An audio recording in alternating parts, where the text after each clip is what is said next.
question. How many of you would speak up if the person behind you kicked your seat right now? Interesting.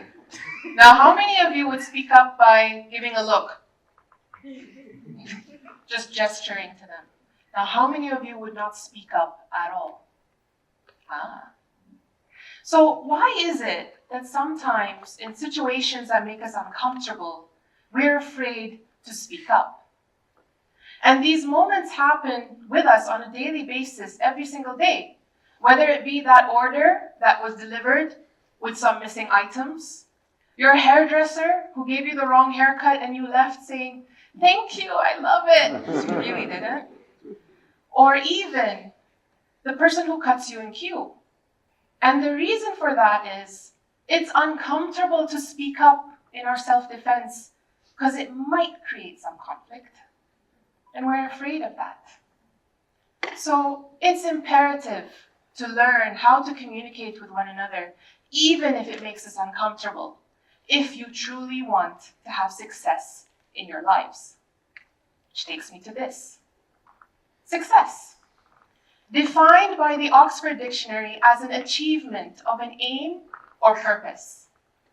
Now, what your aim or purpose is varies from one person to another because success cannot be defined by just one thing.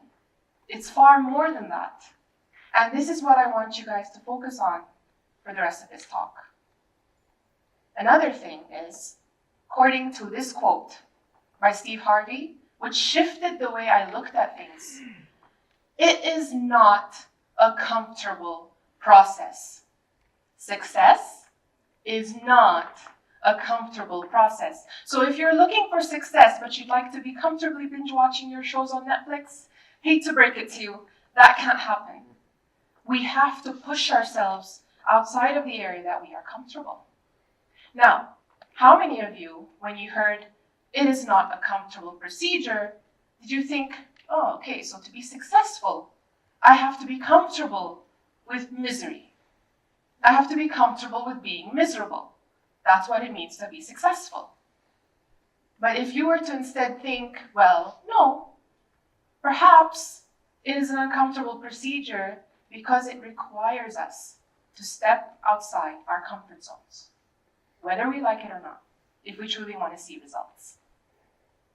Now, why is it that the same sentence can have multiple different interpretations and different meanings? It's English, it's one sentence, it is not a comfortable procedure, but it has multiple meanings because you see, it depends on the person listening. And it is not just about language because you see, language can serve as a bridge or a barrier. It's in the matter of how you use it yourselves. So in order to truly communicate and bridge that connection between you and the other person, you need to be able to look at the bigger picture of communication. Language is the first component. What comes next? The thing I'm doing up here. Body language, tone, context, word choice, and most of all, it is the understanding of oneself. And only then will you truly master the art of communication. Let me take a look at these 4 words here on the screen. Always, never, I'm sorry, and thank you. Common words in the English language. But when you hear the word always, some of you perhaps had a positive association with the word always. Because you heard someone tell you, I will always be there for you. I will always love you. You will always have my support. So now when you hear this in conversations, you're comfortable with the word. But others are not so lucky. Perhaps they had a negative association with the word because in conflicts or in certain situations, they all heard, you always forget. Why is it you can't remember? You're always disappointing me. It's negative, right? And it lands differently to the listener. So now imagine this scenario where you're having a very difficult conversation, perhaps with a spouse, a friend, family member, or even someone at work, and they use that word always. The person with the negative association will have it as a trigger. And this is where conflicts spark. Now what about this? In an event of someone inviting you to a place, or even an event, whichever one it may be, and they say, you can come if you want. You can come if you want. As opposed to them saying, I would love for you to come. How many of you would like to be invited using the second invitation? Absolutely. Because the first one was not an invitation at all, but a passive way of saying they do not want you to join them. So now, if that's the case, why is it we can't just say what we mean? Why is it that we go towards some passive communication in the way that we live our lives? Again, to avoid conflict. But what I want you all to do throughout this talk is challenge yourself to think of the next part, which is, I would rather be honest and sincere in my connections and my communication, instead of being passive and then feeling resentful. Because guess what? If that person who kept kicking the back of your seat kept going and you didn't speak up, who's going to be bothered, you or them? Absolutely, right? We're the ones who are going to be hurting ourselves when we do not speak up. So what does this have to do with our theme, growth? Well, I would like to personally argue that I cannot grow or excel in life if I do not first learn how to communicate with others. What is the point? If I show up to work and I can't communicate, I can't present, how will I get to the next level? In my relationships, how will we actually have a connection if we do not know how to speak to one another? So this requires a further understanding again of the self. When we think of growth, we think careers. When's my next promotion? I would like that raise. I need to perhaps pursue my master's, my PhD, and this is how I can grow and excel in life. For others, perhaps it's their fitness plan. I'm going to lose this many kilos by the end of the year. Or I would like to start this marathon for the next time, so I can have it on my quota. But in all reality, we're looking at a series of checklists. And I want you to add one thing to the top of all of your checklists from now on, which is mastering effective communication skills. Did you know that up until 2018, communication skills was the most overlooked skill? People didn't look at it when they had to develop themselves. They looked at everything else, as you can see from the list. Independent thinking, critical thinking, all of these things, but where's communication skills? It is not just speaking. It is not just writing. It's a combination. You need to learn how to speak, how to write in a way that engages others and brings them in. You need to learn how to utilize body language, your facial expressions, your tone, timing, context, and again, a very thorough understanding of yourself and your own limitations. And this is key. So you see, up until 2024, Forbes has listed communication skills as the #1 most coveted skills in individuals who are approaching the workforce. Why is that? Simple. If you can't communicate, how do you attend the meeting? If you can't communicate, how do you build connections? And so I want you to take a look at this. Yes, language is there, but it's only a small component. I know a lot of people limit themselves because of language, but it's a small component. The next would be word choice. And then there's context. Better late than never. Would you say this if your boss walks into the meeting 30 minutes late? Better late than never. I'm pretty sure we would be excused from the meeting right after that, right? So wrong context but it's a completely fine sentence.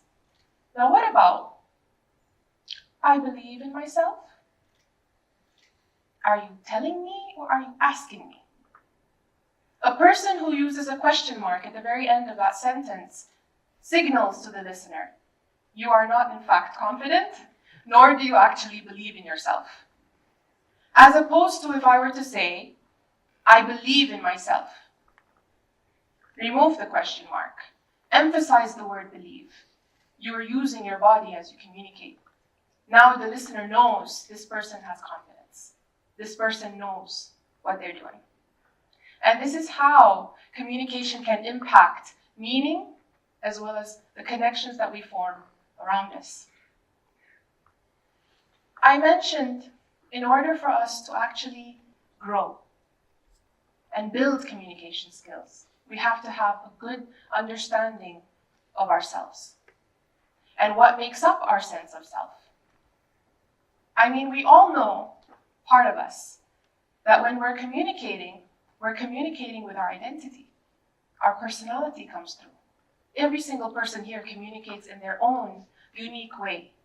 Why is that? Because every single person has a different sense of self. Ego being the number one. Think about it. If someone tells you, you made a mistake, and your ego is not prepared to hear such criticism, you're immediately going to say, I did nothing wrong. Why are you pointing it out? You become defensive. Now, what about people who have different types of filters? You see the world with unique different types of filters. I see the world as something positive. I'm excited for it. You're going to show up differently in a conversation.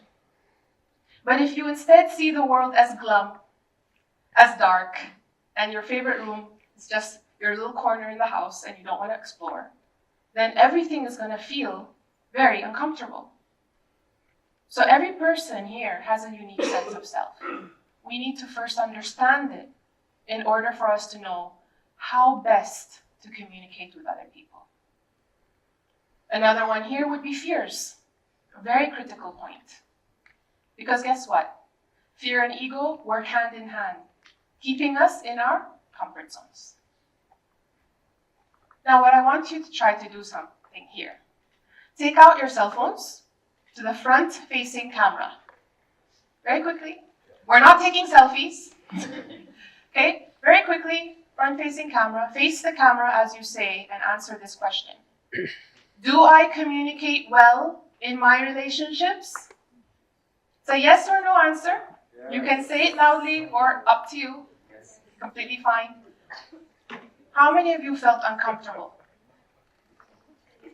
Very good. So the question is, why do we feel that discomfort? Answering a question about ourselves. The answer is simple.